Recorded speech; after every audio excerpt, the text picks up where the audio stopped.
Hi అండి, welcome to Prasanna's kitchen and vlogs. అందరూ ఎలా ఉన్నారు? బాగున్నారా? ఈరోజు మంచి రెసిపీతో మళ్ళీ మేము ముందుకు వచ్చేసాను. అదేంటంటే అక్క చేతితోటి ఈరోజు అయితే ఇసుకు దొందుల కూర అయితే వండిపించానండి. ఈ చేపలు చాలా మంచిదంట, హెల్త్కి కూడా చాలా మంచిది.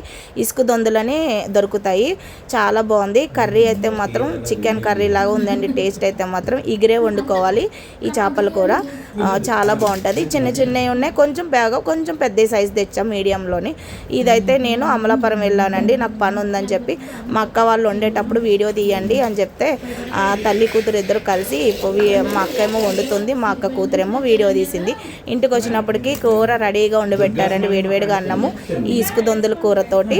నాకు అమలాపురం వెళ్ళానంటే కంపల్సరీ బిర్యానీ అయితే కావాలి అని చెప్పి నా ఫేవరెట్ హోటల్లో గణపతి హోటల్లో అయితే మిక్స్డ్ మొగలై బిర్యానీ అండి, చాలా బాగుంటుంది. అరిటాకులు వేసి కట్టిస్తారు, అలాగే ఫ్లేవర్ కూడా చాలా బాగుంటుంది.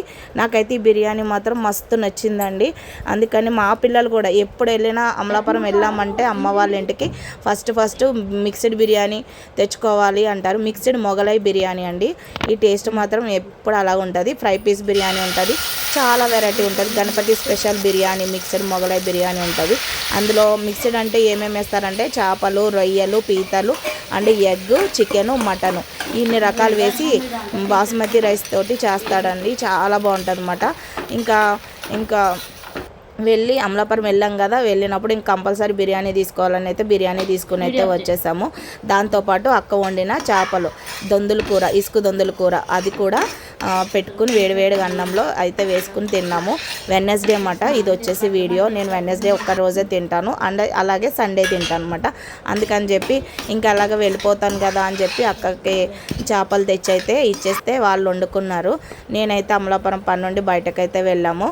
మేము ఇంటికి వచ్చిన వాడికి రెడీగా ఉందన్నమాట. ఫస్ట్ కడాయి తీసుకొని ఉల్లిపాయలు, ఒక టమాటా మంచిగా మిక్సీ కొట్టేసుకొని లైట్గాని, ఆ తర్వాత కడాయి పెట్టి ఆయిల్ వేసేసుకొని వేపుకుంటూ ఉండాలి. తర్వాత అందులో కరివేపాకు, కొంచెం అల్లం వెల్లుల్లి పేస్టు వేసేసుకుని అది కూడా ఫ్రై అయ్యే లోపల ఇక్కడ ఇసుకు దొందులు చేసినవి ఉంటాయి కదా, క్లీన్ చేసేసి పెట్టుకున్నారు.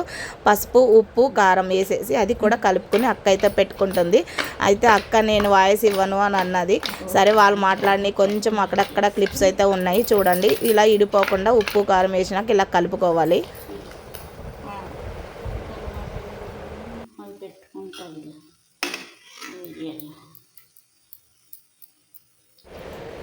ఇలా కలుపుకునేటప్పుడు ఇందులోనే కొంచెం గరం మసాలా, ఈ గరం మసాలా వచ్చేసి ధనియాలు, జీలకర్ర, లవంగం, దాల్చిన చెక్క, ఇలాచి ఇవి మిక్సీ కొట్టుకోవాలి. ఇంకోటి గరం మసాలా అక్క తయారు చేసింది. ఆ మసాలా అయితే నేను మొన్న ఎలా చేయాలో అన్నది చూపిద్దామని చెప్పి చిన్నగా నేను ఇంట్లోకి స్టోర్ చేసుకోవడానికని అక్కకైతే చేసి చూపించాను అనమాట. అందులో ఆ మసాలా వేసింది. ఇది ఏ కూరలకైనా వేసుకోవచ్చు, చికెన్ కానీ, మటన్ కానీ, రొయ్యలు కానీ, నువ్వు ఏదైనా వేసుకోక్క అని చెప్పి ఆ మసాలా అయితే తను చేసి పెట్టాను అనమాట. అది కూడా వేసింది.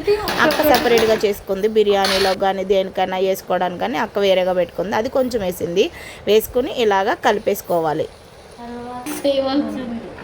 ఇది తిరిగిపోతే ఇడిపోతుంది కూర.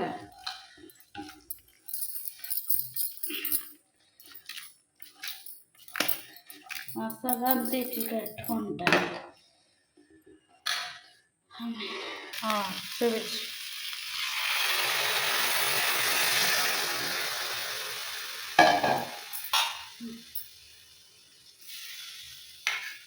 గట్టి పెట్టి ఎక్కువ తిప్పకూడదు. కొద్దిగా కూడా నేను పైన చేస్తున్నాను. ఎన్ని మూట మూత ఉంటుంది. ఏమి పెట్టే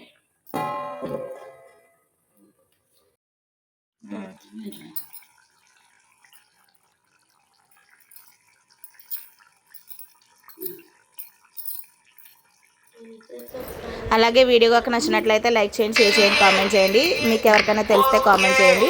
ఈ కర్రీని అయితే ట్రై చేయండి. Thank you for watching.